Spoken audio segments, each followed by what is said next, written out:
everybody. Sam Shaw here, founder of Wall Street Mastermind. I'm excited today to be on here with you guys. We have another client interview.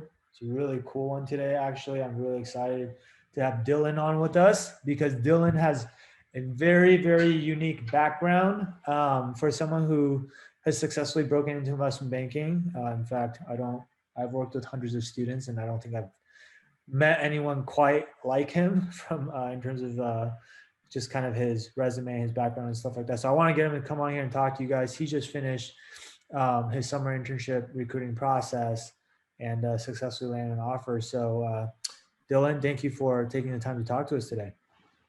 Thanks. Yeah. And to start, I kind of already teased at this, but if you could introduce yourself a little bit and give people kind of a sense of who you are, and then we'll dive into some questions that I have for you. Of course. So I kind of do, I always like to do where I'm from, where I'm at, where I'm going, kind of the flow and trajectory. Sure. I transcend. So yeah, originally from the Chicago area. So I actually grew up there in Chicago Heights with my biological mother. Funny enough, I was homeless until I was about 6 years old before I went to foster care. So I still have little snippets of memory of living in alleyways and actually like scrummaging through for food from dumpsters and stuff like that. So eventually went into foster care and landed with my amazing family who's taken care of me since. And they kind of brought me in. So my dad was a CPA. He has a similar story to my own. He was actually never adopted, though. He was in foster care from about the same age till he was 18. And so just through his witness and seeing him and how he kind of worked 3 jobs at college, eventually became a CPA, started up his own firm, bought a couple warehouses, right? I was just like captivated by that of like, he worked hard and stuff. The unfortunate reality for him is while he wanted me to take up the firm, I really hate taxes. So never wanted to go that route. Unfortunately for him, I was his last hope being the youngest. And growing up though, he did leave us to be very independent because he grew up very independent. So it was very hands-off type of parenting. If you want a car, earn it, go get a job, get some money. Sure, he'll help guide us and things like that, so we can focus on things like school and some of those benefits he didn't have. But generally speaking, he wanted to be a realist of saying, at the end of the day, you're going to have to work for everything you want, and I'm not going to supplement that. So yeah, eventually, I got in, started going to trying to decide on colleges. And at the time, I wasn't really thinking about investment banking. I was just kind of like, okay, I'll go to wherever. And my parents really wanted me to go to a Christian school. So I came across this little tiny place called Cornerstone University. It's actually a little bit smaller than my high school. So my high school is about 2,300 students. This college is only about 2,000 students. So that was an interesting shift where sure, the campus is a little bit more spread out. But the intimate size and stuff was similar, and there's some pros and cons of it. And I think as I went in, that con started to realize on, especially for finance and investment banking, of, well, you're at a little bitty school no one's heard of, right? It's not even that reputable, and the program's not necessarily the most rigorous. So, I'm starting at step 1, and at the time I couldn't really transition out to another school. So I kind of just accepted that obstacle and was like, hey, this is another obstacle I'm going to have to overcome. Sure, some people are starting at step 3, but hey, when I get up to step 3, my legs are going to be stronger, I guess. So that's kind of the way I looked at it. So yeah, eventually, and then throughout the time out here, I've kind of found some of the local investment banks, and currently I'm at a private equity fund. And then over the summer, I kind of worked really hard I want to head back into Chicago because my school is here in Michigan. And so eventually got an offer from Raymond James for the summer. And one of the vice presidents and the managing directors basically told me the job's mine as long as I don't just screw up over the summer. So that's kind of the hope of the push. I don't know. And that's the trajectory of where I'm heading, and kind of see where my career takes me. Maybe if I head back into private equity in the future, or if I just kind of settle in on the investment banking. Eventually, I want to do some of my own entrepreneurial endeavors. So figured there's not really an industry to trade me up better than IB and PE. So Absolutely. Wow.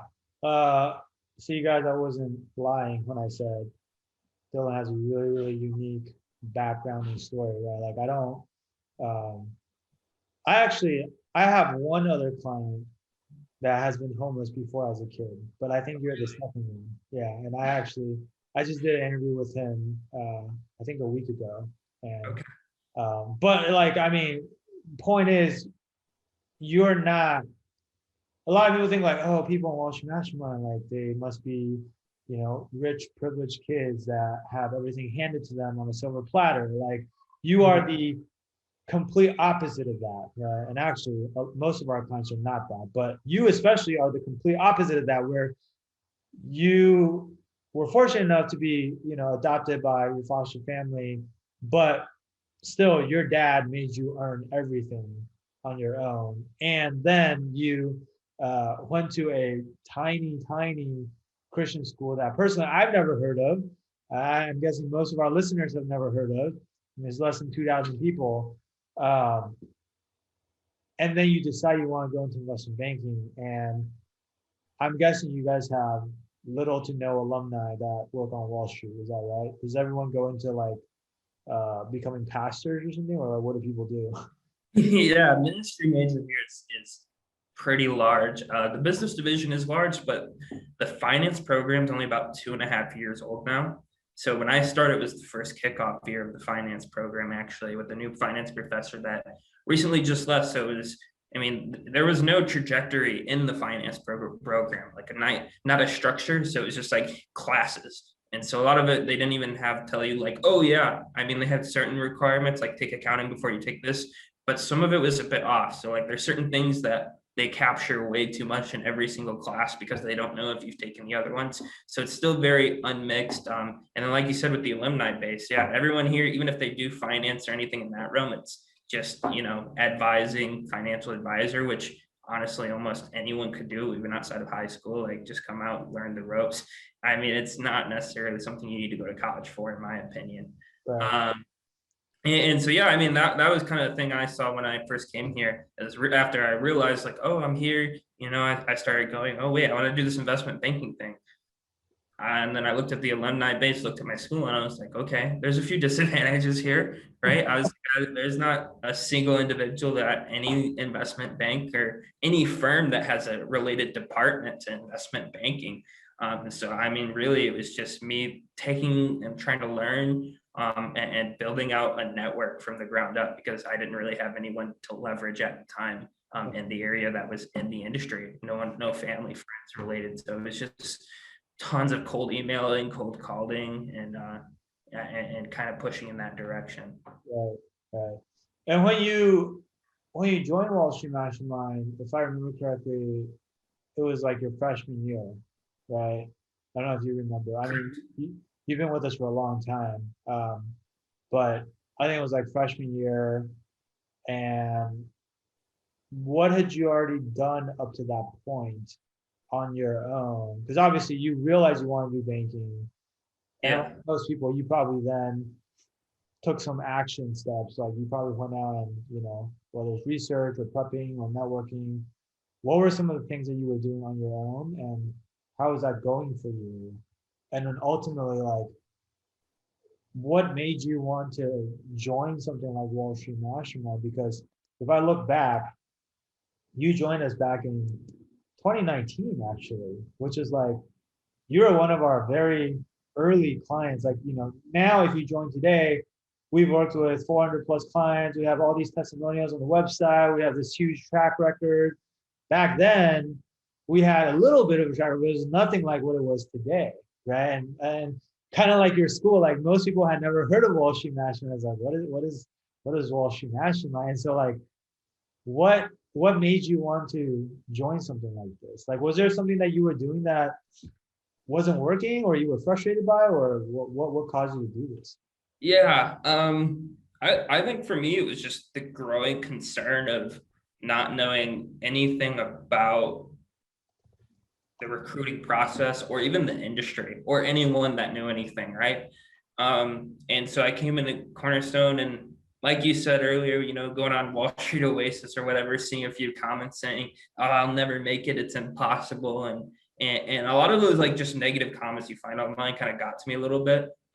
And so I was just like kind of very concerned because I actually started to realize even more concretely, like this is the route I wanted to go after we did a free consultation, right? And for a while, I was nervous to get the program because it was going to be out of my pocket. My family didn't like the idea. They're just very traditional conservatives, like hard work is it, save all your money, penny pinch, all that kind of stuff. And so, there was this kind of time period where for a little bit I was trying to like gonna do stuff on my own, but it just I thought I saw the benefits of the program outweighing the cons of not paying for it. I was like, it's an investment into my future. Trying to figure all this stuff out on my own is going to be very hard, especially my platform of not having anyone from a school that the programs here don't really help you out in general, and then especially speaking to M&A. And so through those things, I knew it was going to be a big cost and a possible risk. Like obviously there's a risk to it, but the way you conveyed the program and some of the people I talked to in the program, they just had great things to say about it, and I continued to weigh the risk to reward, and I saw the long-term possible benefit outweighing the cons. I'm like, if I lose my investment, whatever, now it's not going to make that big of a deal in the long run anyways. But I want to zoom in on a couple of things you said real quick, which is you're kind of making it out to seem like no big deal right now that yes, you understood there was a risk to making this investment, because let's be honest, any investment you make in life has some level of risk associated to it, right? That's why it's an investment. It's like there's no guaranteed returns, or if there is a guaranteed return, you can put money in the bank and earn 0.1% and lose value to inflation, right? But like if you want to make a good return, then any investment is going to have some level of risk, or else everybody would be a billionaire already.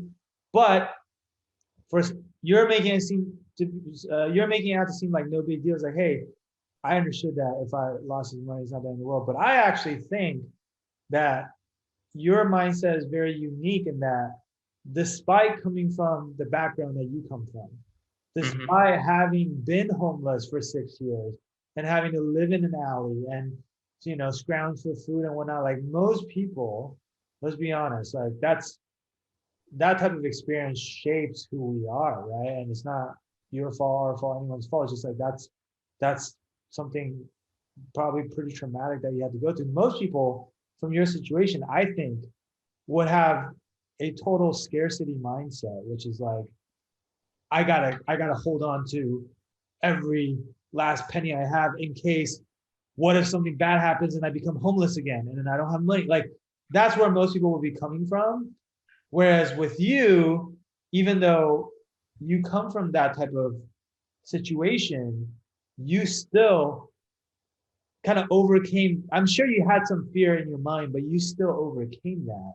And then not only that, the other thing you mentioned is your family wasn't really supportive, right? Like they thought this was a bad idea.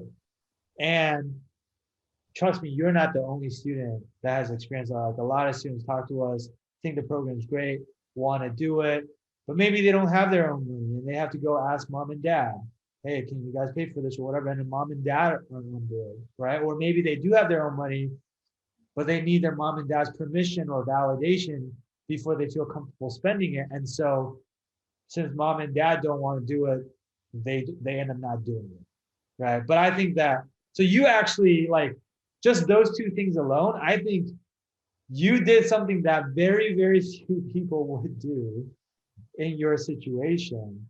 But at the same time, if we really think about it, what you've been able to accomplish, which is namely getting into a middle market bank from the school that you go to and from the upbringing that you have, there's a reason why there aren't a lot of people out there who have your profile, who have gotten the success that you've gotten, right? Because you were willing to do things that most people wouldn't be willing to do in your situation, right?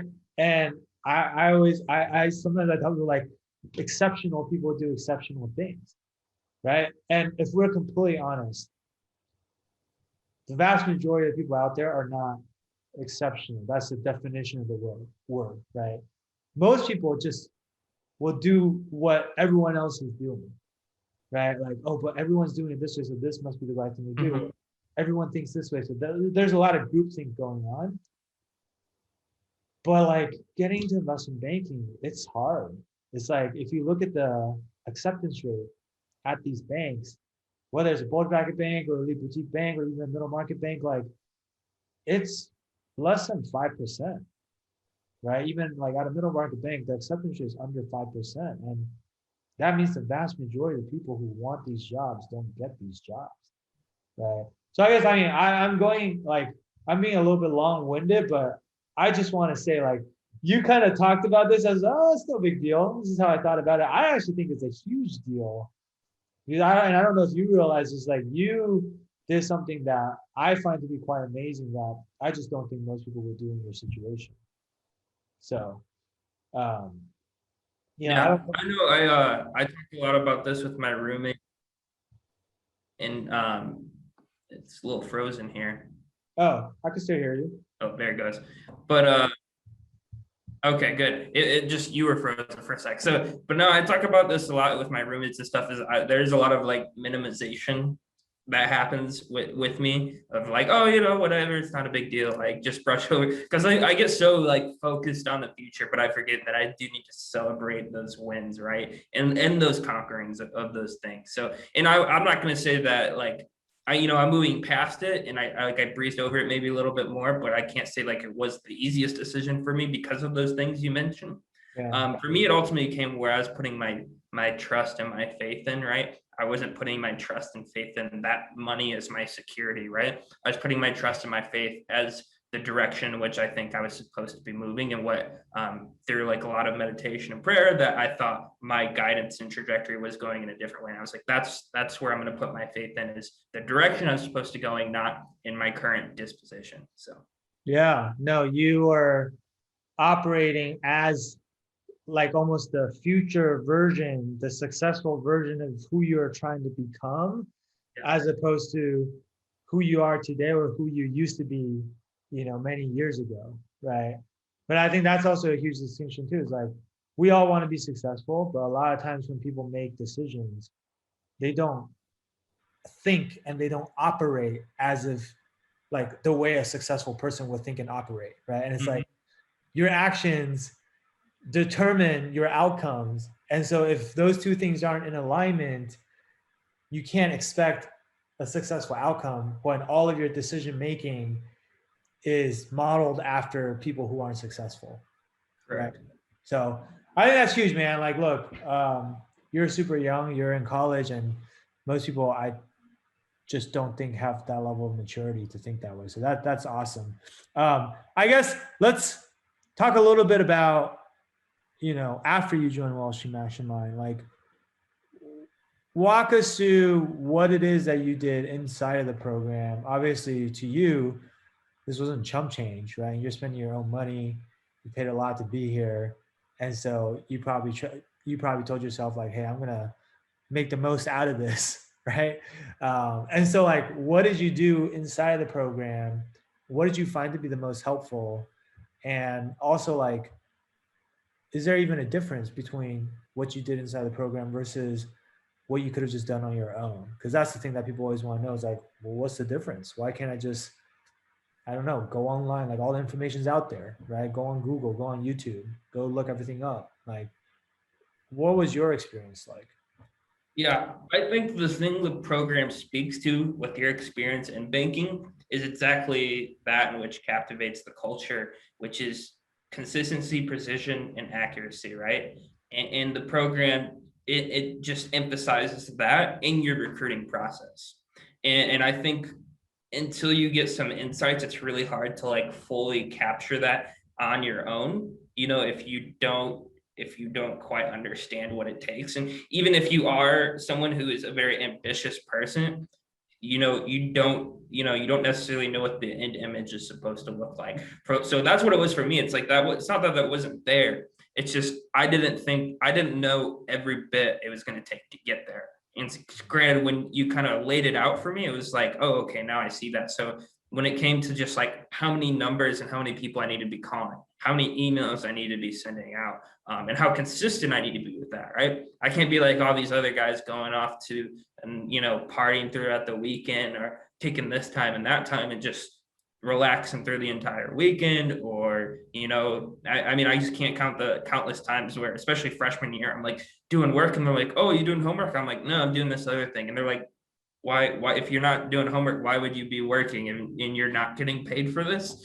And it was just this disconnect where I just joke about it and brush it off, because ultimately I like to think of the hustle and silence and let your rewards speak for themselves, right? People will see that. You don't even have to show it, right? You don't have to go flaunting or anything. People will naturally pick up on it, and the people who naturally pick up on it are going to be those that you actually want to talk with anyway, because they're going to have something to offer you as well, because you're both interested in the same stuff. Yeah. Well, I'm not getting paid for this right now, but I will be getting paid for it in the future. Exactly. That's what I was like. I know most people could never really connect that, though, because they can't even connect that in the financial markets. So It's also the environment that you were in, right? Like you said, you go to a school where no one's really trying to get into investment banking. It's like, most people, are doing other things, and it's just it just makes it harder because there's no one that you can work with to even help each other out. There's no one that understands what you're doing or why you're doing it. And a yep. lot of times, especially for those people who are easily influenced by other people, it's like if everyone around you is questioning what you're doing, sometimes you start questioning it yourself. It's like, should I really be doing this? Right? Versus like if you go to NYU or Wharton or Columbia, where half of their school is applying to investment banking, is like you would be the weird one if you weren't applying for investment banking, right?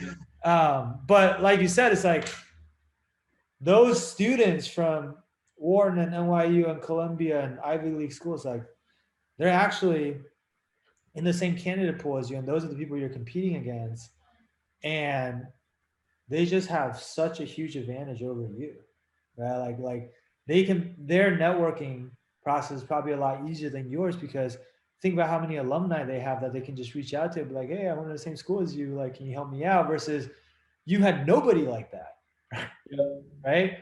And so it's like I really like the way you put it, which was, you said was it consistency, precision, and accuracy. It's like everything you did, like even we just take networking as an example, you have to be consistent, you have to be precise, and you have to be accurate, right? Like down to what you say, how you say it. Like every opportunity is precious and cannot be wasted, right? Mhm. And you have to extract maximum value from every interaction you have with bankers, right? Um, so yeah, I think that's a really good way to put it. I mean, I don't know if you tracked this, you probably did, but like if we gave people a sense of like how many bankers you actually reached out to, do you have that That's, number? uh, all together, I mean, since freshman year, it might be over 2,000, 1,000. Okay. I mean, especially once summer would hit, I mean, I would schedule more than 10 calls a day sometime. Yeah. And some of them would go on for like 45 minutes, an hour. And just, like so I actually ended up getting a hold of his name's Namir. He's the global head at Goldman Sachs of the Energy Investment Banking Department. Okay. And that was through like 7 strings of contact from a cold call of some guy in restructuring in Texas at a bank I had never heard of that ended up connecting me with him and him agreeing to meet with me. It was like the weirdest thing, but it just kind of speaks to that the sticking with it and being consistent and never coming in with assumptions about the opportunities and the people that you talk to, because you never know where it's going to lead. When you say 7 points of contact, meaning you had to follow up 7 times with the same person who ultimately introduced you, or you're saying Sorry, let me. 7 degrees To of contact connection? 7 different people. That in between that, I'm sure 2 to 3 times I may have had to follow up with them multiple times too. So So you have 7 different people introduce you to the next person until you eventually got to this Goldman global head of energy, basically. Yep. Who basically told me since I come to Cornerstone, I'm not getting into Goldman Sachs, but that never stopped me from investment banking anyway. I was like, which was kind of crazy because I was like, okay, you got this guy at Goldman Sachs who's literally telling me like, he's like, I'm not saying don't try, but he's like, I'm telling you though, like realistically speaking, you're not getting to Goldman Sachs. Like he's like, even with the weight of my voice, and that's the global co-head, right, of a department in IB, which is kind of crazy. Yeah. But I mean, at the end of the day, like it never stopped me. And he still offered a lot of great advice about continue pursuing and those things. And he even said, like, you know, place as best as you can in the industry or as close to investment banking as you can, or, you know, try and get some middle markets or whatever, like get whatever experience you can in, you know. But at the end of the day, it was like, yeah, it was interesting to say the least. It was a good call. I really liked him.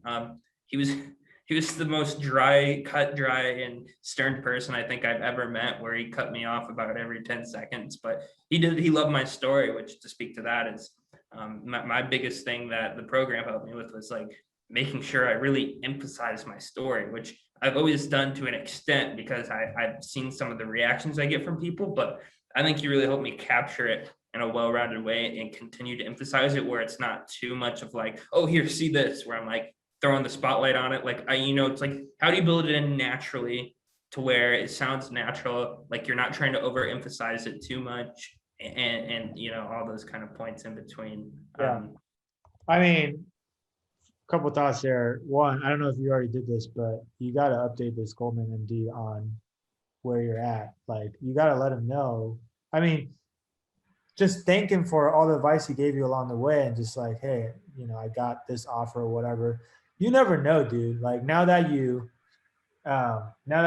in the industry or you will be in the industry, people move around the industry all the time.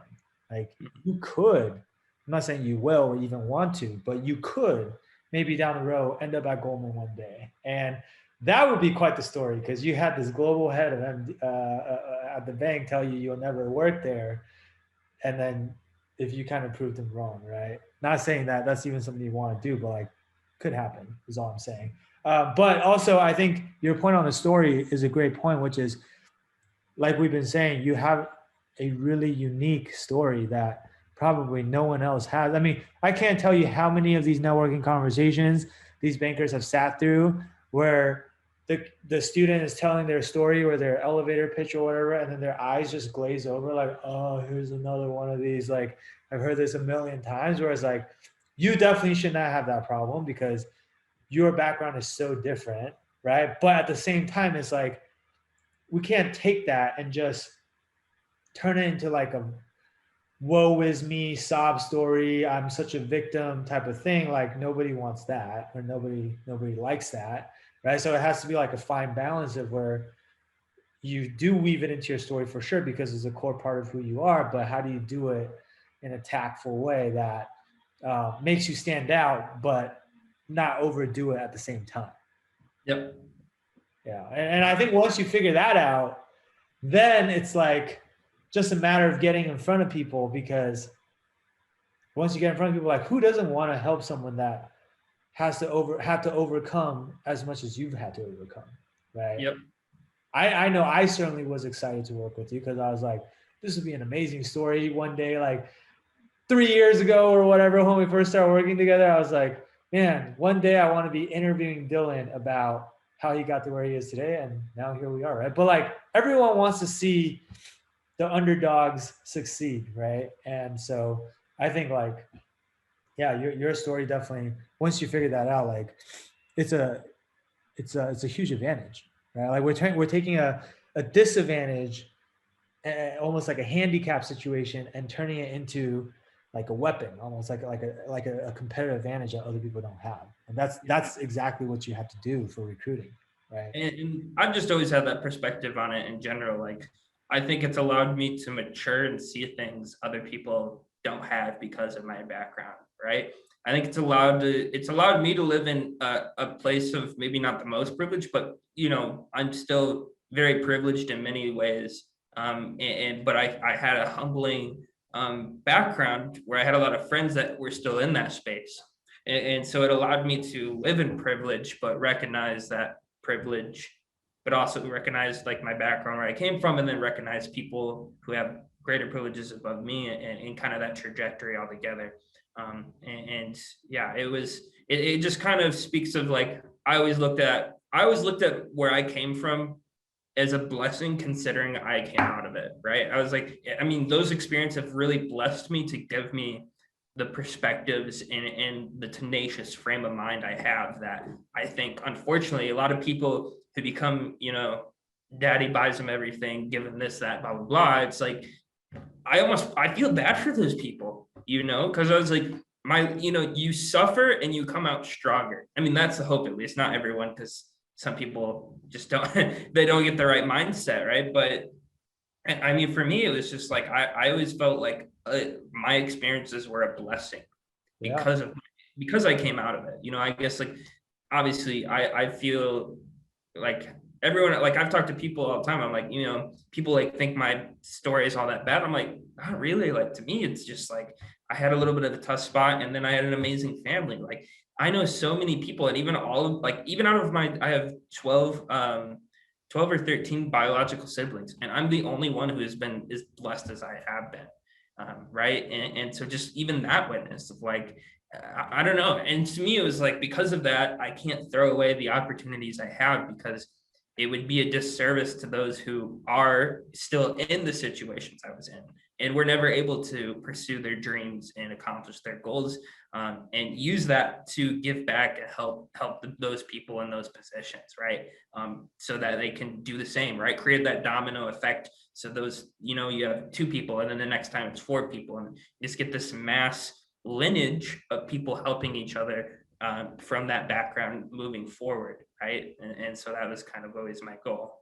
That's amazing, man. I mean, it's all about perspective, right?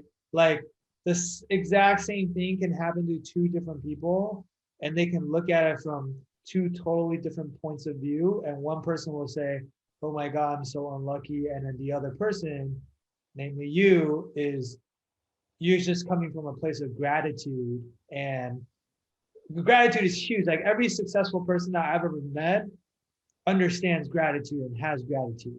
Right? Like without gratitude, you're just not going to be successful. Like, or you just don't deserve to be successful, right? And for you to go through, what most people will consider to be an unfortunate situation, and still view the entire, thing, this part of your life as like a blessing, that's that's amazing, right? And that's why I really think like you deserve all the success that you have today, and probably even beyond. Like we haven't even seen what else is in store for you, right? But like that's just, again, I really want to call out like and commend you on your mindset and your mentality. And I think that's something that's really worth like our listeners learning from, because we it's a lot easier for all of us, and myself included, just like as human beings, it's a lot easier for us to think about and complain about the things that go against us than to be grateful for the things that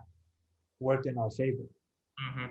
You know, That's also me, that perspective and that character that, I that is my character, right? But people play into that. You have to become that, right? So it's a character you want to become, right? It's, obviously you gotta witness like your mental health, and like you don't want to just minimize and forget everything and cover it up. You gotta pay attention of like, there was pain and suffering there, and there I can see where that correlates now. But like you said, you got to be grateful and push on that perspective. And when you're in interviews talking with bankers, people see that, and their biggest thing is like, that's a person I want to work with, right? That's what I want in my team. That's going to be one of the biggest things he's going to bring to the team, is that picking up people like, hey, you know what, you're right, we're down, this sucks, we're not going to ignore that, but like, what can we do to turn our Achilles heel into our own leverage so that we can propel ourselves forward? And that was kind of what a lot of the people I talked to really liked about my mindset. And just, I think it comes off like that. Being able to do that, I think is going to help people sell themselves into positions. right. Even if you aren't the most technical or this or that, whatever, if you can nail down that, I think, people are going to want to invest a lot into you in other ways because that's one of the things. It's a rarity, unfortunately, right? So they want to take that one rarity and train you up on everything else. Yeah. I guess those are great points. I feel like I could talk to you about this for a really, really long time. We'll just keep going. But I guess one last part that I kind of want to ask you about too, in terms of your experience in the program, because we've talked about, obviously, yes, you come from a school where no one goes in banking, but it sounds like, you were able to get relevant experience along the way. You're doing a PE internship right now. You've done other finance internships. Sounds like you networked really effectively, reached out to thousands of bankers, even though there's practically none of those bankers were actually alumni from your school, which people probably think is pretty crazy. You had your story nailed down really well. And so those are all super important things. And I guess like the last component that we haven't really talked about as far as recruiting goes is like the technical aspect of recruiting, your technical knowledge. You talked about your school having like a brand new finance program, which obviously you're a part of. But like, how was the technical aspect of this program for you? And like, was it helpful and not helpful? Did it overlap a lot with what you were learning in school? Was it like pretty different? Like, how Yeah. much of it did you actually use throughout the process? Like, can you talk about that a little bit?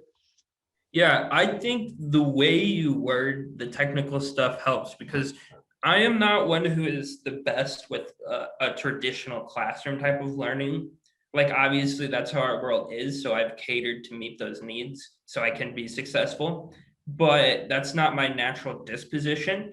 And while there's going to be a little bit of that in every learning, right? The way you talk about things, you make the hard stuff very easy to understand, and you talk about it in a way that allows us to understand it and reconvey it to other people in a very simple way, which is going to be huge. Communication and banking is huge, right? It's like if you're working on projects and teams all the time, you have to be able to communicate. You have to be able to convey and articulate your ideas. And so just kind of seeing that through the technical stuff of like, I could have sat there, read a book and been like, okay, like almost just this like, you're not speaking my language type of thing. Like, what is going on here? So a lot of that was definitely the technical stuff, and then leveraging that to get experiences. Because I'm a very experienced kind of type of person where I'm like, if I can do something, I would rather do it and not know anything about it and then learn about it. So get a bunch of reps in. I'm more of like exposure than theory. So like classroom learning and then back into doing it. And so that's how I really like learn it because I learn from experience and tying those experiences to memory. So it's like you could tell me all the vocab, this and that, but until I have some type of like experience or action to tie to it, it's really hard for me to learn. And so it was like nice because your program along with my classes and along with my experience was it kind of hit every box I needed, right? I had the theory, and then I had you really like speaking my language, and then I had that repetition in my experience. And just kind of doing whatever I could to get that, right? Like, so freshman year, I tried to interview at this private equity firm in town. I made it to the last round, and they ultimately said no. They kind of just cold turkeyed me without any communication. But I like reached out multiple times, multiple people. Eventually, one of them agreed to meet with me coffee. And what was cultivating in my mind was like, oh, I'll never be good enough. But ultimately, he kind of came back and was like, well, you're a freshman. We were actually like surprised with like how much you knew as a freshman, like your first semester, right? And we just wanted to keep you on the radar, but we weren't interested in hiring a freshman when we were looking at like seniors. And so that kind of helped. And then like just speaking into that relationship, he's kind of what helped me get into my other investment banking internship a year later. Right. And so just speaking into that, those learning experiences, tying what you did just to have those conversations, right? Like where you don't need to know everything, like, especially if you're younger on the younger end, like I was, and I had a huge advantage on that of like, he's not going to expect me to know everything. Right. But because I had some of that from that lesson, those modules I went through, and he was like already kind of thrown off. He's like, yeah, I can see the disconnects, but I can see the drive, and I can see that what you do know, you are articulating and you're communicating that well. And that was like the biggest thing with this was like, even if people have learned it and do understand it, how can they really capture it in the way Einstein says, right? You don't understand something until you can articulate it to someone not as smart as you, right? If you can't tell a child and have that child explain it to someone else, you don't really understand the concept well enough yet. Yeah. Yeah. I didn't know that Einstein said that, but that statement totally makes sense to me. And in fact, that's kind of how we think about our technical training, which is I always ask my clients, like, would you be able to teach this to your brother who's in sixth grade? Like this concept? Would you be able to explain a discounted cash flow to your brother who's in sixth grade? Because if you can't, then you probably don't know it well enough. Right? Like you have to be able to teach someone else these concepts, whereas most people, what they're doing is they're trying to memorize answers to a list of hundreds of questions. The 400 questions guide, for example, memorize the answers to all those questions. But if you ask them to teach someone else how to answer those questions or explain why the answer is the way it is, they can't do it, right? Yeah, and that doesn't work today because I think it used to work 10, 12, 15 years ago when not everyone read these same guides. And if you could even just regurgitate the answers to those questions, you were way ahead of the curve. Mm-hmm. Nowadays, that's not the case, right? Like everyone's reading the same guide. So the interviewers aren't looking for that anymore. They're looking for people who, like you said, can really articulate and explain these concepts in a way. And I actually didn't even know the story that you just I think I know the firm that you were talking about. It's like Blackford or whatever, right? Correct. Yeah, I remember when you interviewed with them, but I didn't realize back then that you were the only freshman that they were interviewing and that everyone else was seniors. So Yeah. the fact that you made it to final rounds and competed against these seniors who were 3 years ahead of you, I mean, that's impressive, right? And I think sometimes the other lesson that I think is in the story too is like a lot of times people let failure or perceived failure or setbacks kind of bring them down, right? And you know, there's that saying like, "Hey, it's not how many times you fall down, but it's like how many times you get back up," or like fall down 7 times, stand up 8. Like there's different variations of it, but the point is like your journey to investment banking or not even investment banking, just anything in general that you're trying to pursue in life, your journey from where you are today to where you're trying to go to success, it's never going to be just like a straight line up and to the right. It's like there's going to be setbacks along the way. There's going to be obstacles along the way. But sometimes, like, it doesn't matter. Not sometimes, it's just, it doesn't matter if there's a setback. What's more important is like when you have a setback, did you learn anything from it so that the next time when you're in a similar situation again, you're going to be a little bit better and a little bit better and a little bit better. And if you keep falling forward, then eventually you're going to cross the finish line. Yep. Right. And of course, you have to do it in a timely manner. Like you have to cross the finish line before we run out of time, which is, you know, before you graduate and whatever. But regardless, though, like that's what's important, right? It's not that, I mean, you didn't get this PE job, but then you did well enough and you impressed him enough that the guy was willing to then help you down the road get other jobs. And I mean, especially for someone like you coming from a school like Cornerstone, the hardest part, I mean, this is generally true for everybody, but especially for someone like you, the hardest part is probably just getting your foot in the door. Yes. To that, like having that first investment bank who's willing to take a chance on you and just give you the opportunity to prove yourself.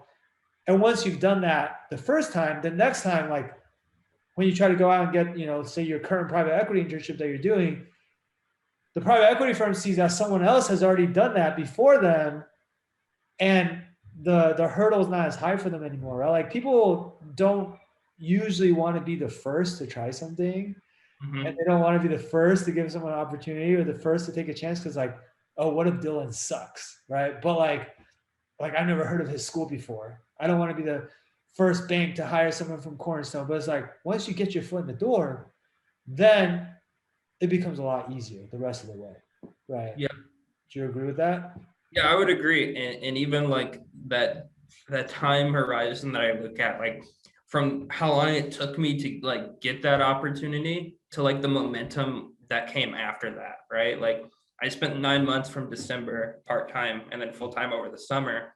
and then, after that, it was like, boom, private equity, boom. Now you got that summer offer for what's probably going to be a job. Like it happened so quick like that compared to like, it took over, a year and a half to like get that opportunity. Granted, some of that's like the recruiting timeline, but also just like that, like you said, like, am I going to invest in, put a risk in this person because he comes from a program I've never heard of, he doesn't have anyone that he really knows, like no one's vouching for him. So it was a lot of those things before it took, before I could build up that network and build up those things to have that momentum going, right?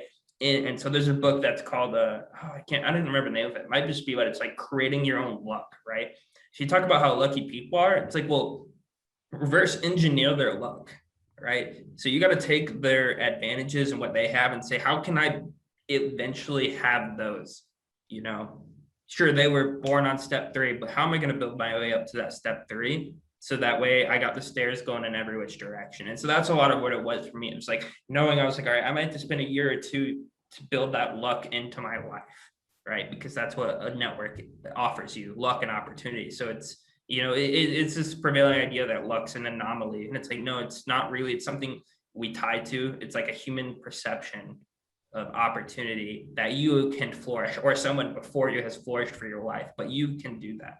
Right. So I think, one final thought on this, which is like, success is not linear, right? We all tend to think, for whatever reason, we're conditioned to think that success is this linear thing.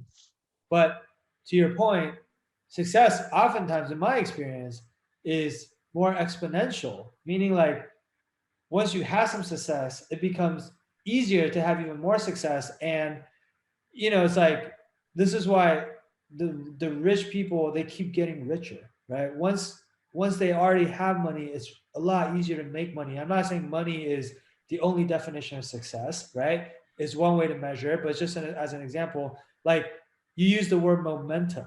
That's exactly what it is. Is like you're trying to like push a boulder down the slope.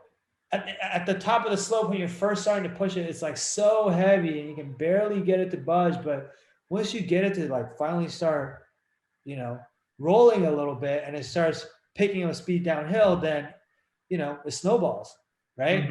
And in the beginning, when you're trying to push that boulder down the hill, it's like, if you just use your bare hands, you might not be able to do it. But if we can give you like a stick and give you some leverage and you can dislodge the boulder just to get it going, then it becomes a lot easier. And that's kind of how I view Wall Street Mastermind, which is like, you still got to do the work. You still always going to have to push this boulder. Like, we didn't push it for you, but we're that stick that allows you to just like stick into the ground and kind of like give you a bit more leverage, right? With your time and with your effort and with all the energy that you're spending on doing the networking, the interview prep and all these things, and being able to do that more efficiently so that you can pick up that momentum. And then once you got that, from there, you kind of took care of the rest, right? Like we're being completely honest. It wasn't like you had to message me every day and ask me questions on, oh, how do I do this? How do I do that? It's like, once we taught you what you need to know and you knew how to do it, like, we actually rarely heard from you for like the longest time until you hit me up again and told me, hey, Sam, I got this offer, right? Like that's really what happened behind the scenes. And so I think there was a little bit of pushback on me at first where I was like, okay, I got this program. Like, I'm expecting like all of this stuff, even though like I knew that wasn't right. But like, there was just certain things that you like, without you even like saying, it communicated to me like I needed to do that. Like like it's like, you're not handing me this certification that's going to hand me this job offer, right? And like I knew that, but like when I first came to the program, I was a little bit like that. And so I think I went in the complete opposite direction then, where I was like, all right, I don't know why, but I had this feeling of entitlement for a little bit. And I was like, I'm not going to allow myself to continue on that, right? And so, yeah, I agree that you helped get that leverage, but it was in me to push up all the way the rest of the hill. And I forgot about that at first, what it seemed like. And then I was like, all right, then I went. And that's like, you're not the only person that's done that, right? I think a lot of people think, oh, if I sign up for this program that has this great success rate and this great track record, and I'm paying this money, then the job would just be handed to me, right? Like, unfortunately, That's not how it works, right? It's like what we're not doing here is this is not like the Rick Singer college admissions scandal where you just buy your way in through a side door or something. Like we're not doing anything legal here. You still got to do the work. It's more like you're an Olympic athlete, and we're just your coach. You still gotta like we'll practice with you, we'll teach you stuff, we'll do drills, we'll give you the best game plans. But as the athlete, if you don't show up to practice, or when you go out there and it's game time and you don't execute on the game plan, or you just choke or whatever, like you're not going to get the job. You're not going to win the game, you know? Right. And at the end of the day, both the coach and the athlete have a part to play in the success of the athlete, but like ultimately, who has more ownership of the outcome? Like it's the athlete, right? It's who's more responsible for the Lakers winning the championship. It's LeBron James. It's not Frank Vogel, right? It's Tom Brady. It's not Bill Belichick, right? I mean, we see that now because Tom is on a different team. But like the athlete always has more control over his destiny than the coach does. But the coach is still important, Yes. right? And that's kind of how I think about it. So anyway, again, I feel like this is such a great conversation. I could just keep going, but just in the interest of time, I guess one last question for you. You've already given so much good stuff in here, but like if you have one piece of advice for our listeners, like what would you want to tell them? Like what do you think is maybe a piece of advice that you got yourself that was the most helpful to you? Do you have anything like that you want to share? Yeah, I think if we kind of look at the theme of how our conversation is going, it's just going to continue to reiterate, like never giving up, and don't let any obstacle blind you from where you can go. And I will say to touch on that, like you got to be mindful of your health mentally, and those kind of concerns throughout the process. Like you got to really decompress at times and kind of make sure you're handling yourself and taking care of yourself, because that's going to help you move faster. So I think that was like something I wanted to say, but definitely just never letting anything stop you, and just understanding like there's a lot of intangible investments you're not going to see for upfront, but eventually it will pay off. And I know that's semi cliche, but it's absolutely true. Yeah, I mean, there's a lot of I'll add to that.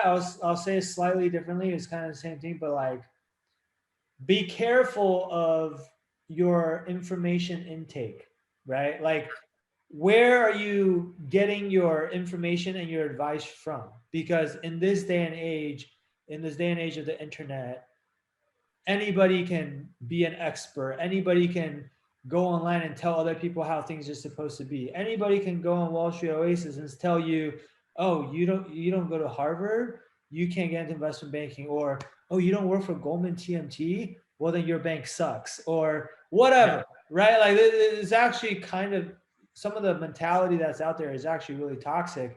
If you had bought into any of these things that people have told you, where oh you go to Cornerstone, like forget about it, or oh like you were homeless growing up, like you're never going to be successful. Like if you bought into any of this toxic mindset, then you just would never get to where you are today, right? You got to have enough confidence, enough belief in yourself, and enough uh, resilience such that hey, you know that there's going to be obstacles along the way. You know there's going to be potential setbacks here and there. You're not going to get every single job you apply for.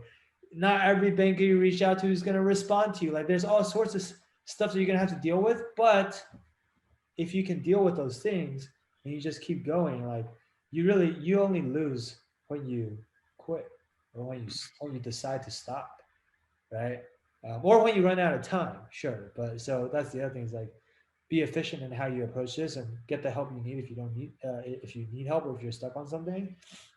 But yeah, the mindset point of like never giving up, like absolutely, I think like that's half the battle, right? I think a lot of people that don't get in banking is because like oh it's too hard and they give up. Oh I got rejected like 3 times in a row. I'm probably not gonna make it. Okay, I give up. Right? There's so many people like that. Right? Just don't be one of those people. Right? Mhm. Um, anyway, this is great stuff. like I said, I could go on and on, but we got to stop at some point. Guys, if you're still listening to this, hopefully you enjoy this interview. I think this is one of the best interviews that we've ever done, personally, in my opinion. But uh, if you are in a similar situation, I mean, I doubt you're in the exact same situation as Dylan, but if you're in a similar situation where you are like an underdog, right? And however you want to define that, you go to a school that no one has ever heard of. Maybe your GPA is a little bit lower. Maybe people have been telling you this entire time that you're not cut out to be in banking for whatever reason. Maybe you weren't born with a bunch of privilege or whatever. Like, doesn't matter. If you feel like this is definitely what you want to do, like investment banking is the career for you, and you have the work ethic and you have the drive and the resilience to put up with all the difficulties that are going to be along the way, but all you need is just a little bit of guidance to point you in the right direction, to help you be more efficient with the time and the effort and the energy that you're going to have to put into this. And if you just want to like even the playing field a little bit against, maybe your competition out there that has some of the advantages that you don't have, where they have a lot more alumni, or they have a lot more whatever, they have family connections, this and that, then reach out to us. Like, we want to help you. We want you to be our next, success story, just like Dylan is. Like, I honestly love having these conversations with our clients because this is why we do what we do. Like, it's super gratifying. It's super fulfilling. And so reach out to us. In fact, like what we offer people now is like, you don't even have to talk to our team. You could actually talk to you. If you reach out to us, you can actually talk to an alumni of our program first. Okay. And just like, this will be an upperclassman who's gotten into investment banking already at a top tier bank. You can just talk to them about, it's just like another networking conversation. We'll call it a virtual coffee chat. So if nothing else, you get a free networking call out of it, right? But you can ask them for how they did what they did. You can ask them for advice, ask them whatever questions you want to ask them. And then like after that, you can ask them about Wall Street Mastermind, or you don't have to. But after that, if you still want to talk to our team, then yeah, we're happy to talk to you. But if you don't want to talk to our team after you talk to our clients, don't talk to us. And that's okay, because like we don't want to waste your time. We don't want to waste our time. We're very, very busy helping the students that we're working with, right? So if that's something that you guys are interested in, you can go and schedule one of these virtual coffee chats by going to www.wallstreetmastermind.com/apply. The street's abbreviated to ST, so it's wallstmastermind.com/apply. And yeah, one of our upperclassmen, one of our alumni will get on a call with you and just help you out however they can, and then we can take it from there. All right, guys. So anyway, Dylan, I want to thank you for taking the time to talk to us today. I know this went over a little bit longer than I expected because it was just such a good conversation, and I don't know, maybe I got carried away a little bit, but I think that this talk will benefit a lot of people and just inspire a lot of students, which is the most important thing. And hopefully, even if one more student becomes successful because they heard your story, then this would have all been worth it, right? So thank you again. Congrats on all the success. I mean, honestly, like I said already, like you totally deserve it, and I'm not surprised that you are where you are today.